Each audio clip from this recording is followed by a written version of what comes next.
Η οξυγονοκοπή είναι μία μέθοδος κοπής με την οποία κόβουμε τα μέταλλα με φλόγα οξυγόνου και ενός αερίου καυσίμου, συνήθως ασετιλίνης ή προπανίου.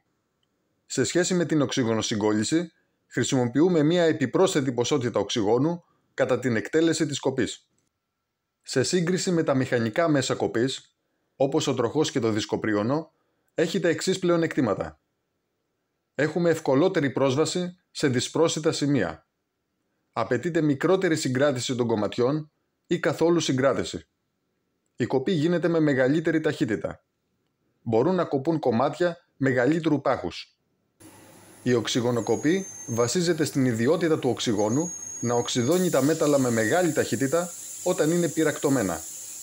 Έτσι, αν θερμάνουμε ένα μέταλλο μέχρι να πυρακτωθεί και εμφυσίσουμε στο πυρακτωμένο σημείο καθαρό οξυγόνο με μεγάλη πίεση, θα σχηματιστούν οξύδια, τα οποία απομακρύνονται με την πίεση με την οποία παρέχεται το οξυγόνο.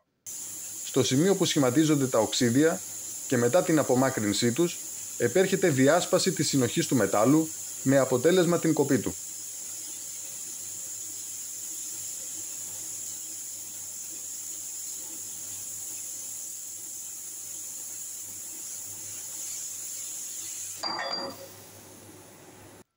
Για να κάνουμε οξυγονοκοπή, χρησιμοποιούμε έναν κατάλληλο καυστήρα που λέγεται οξυγονοκόφτης. Εδώ βλέπουμε έναν οξυγονοκόφτη, ο οποίος αποτελεί ένα ενιαίο εξάρτημα. Φέρει πάνω του δύο βαλβίδες, μία κόκκινου χρώματος για την ρύθμιση της παροχής της ασετιλίνης και μία μπλε χρώματος για τη ρύθμιση της παροχής του οξυγόνου. Έχει επίσης και έναν μοχλό για την τροφοδοσία της φλόγας με την δέσμη του οξυγόνου κοπής. Υπάρχουν όμως και διαιρούμενοι οξυγονοκόφτες. Ουσιαστικά, ένας τέτοιος οξυγονοκόφτης χρησιμοποιεί την ίδια χειρολαβή που χρησιμοποιείται και στην οξυγονοσυγκόλληση.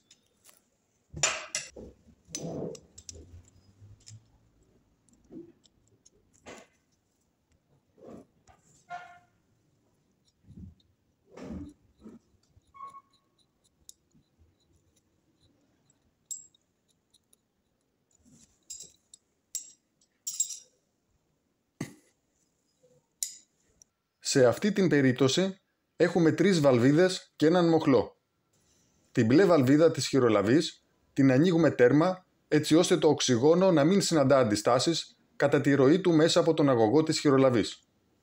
Η παροχή της ασετιλίνης ρυθμίζεται από την κόκκινη βαλβίδα. Η ρύθμιση της παροχής του οξυγόνου για τη φλόγα θέρμανσης γίνεται αποκλειστικώς από την μπλε βαλβίδα του οξυγονοκόφτη. Με τον μοχλό του οξυγονοκόφτη τροφοδοτούμε την φλόγα με την δέσμη του οξυγόνου κοπής.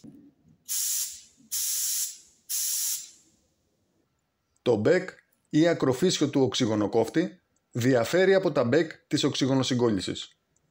Έχει κάποιες περιφερειακές οπές από τις οποίες βγαίνει το μείγμα οξυγόνου ασετιλίνης και μια κεντρική οπή για το οξυγόνο κοπής.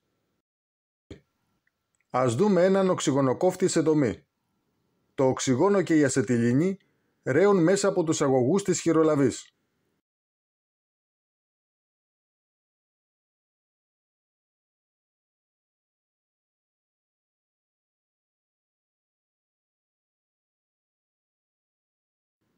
Το οξυγόνο συναντά μία διακλάδωση. Το ένα μέρος του οξυγόνου περνά μέσα από την περιστροφική βαλβίδα του οξυγονοκόφτη και συναντά το ρεύμα της ασετιλίνης.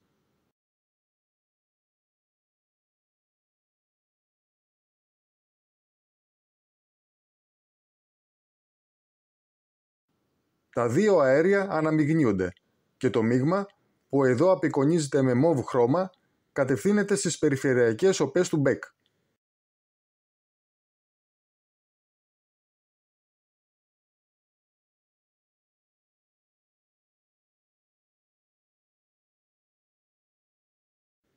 Το δεύτερο ρεύμα του οξυγόνου, καθώς πατάμε τον μοχλό, κατευθύνεται στην κεντρική οπή του μπεκ και μετατρέπει τη φλόγα θέρμανσης σε φλόγα κοπής.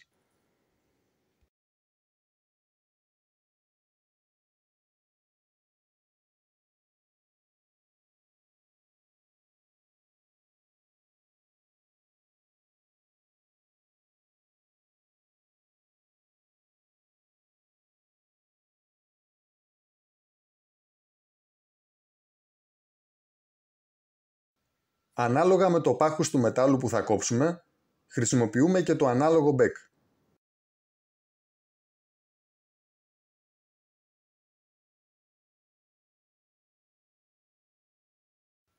Επίσης, η πίεση που πρέπει να έχει το οξυγόνο και η ασετιλίνη εξαρτάται από το πάχος του μετάλλου αλλά και τον τύπο του μπεκ. Το σωστότερο είναι να συμβουλευόμαστε πίνακες τιμών από αξιόπιστες πηγές, είτε από τους κατασκευαστές των μπεκ, είτε από έγκυρα βιβλία.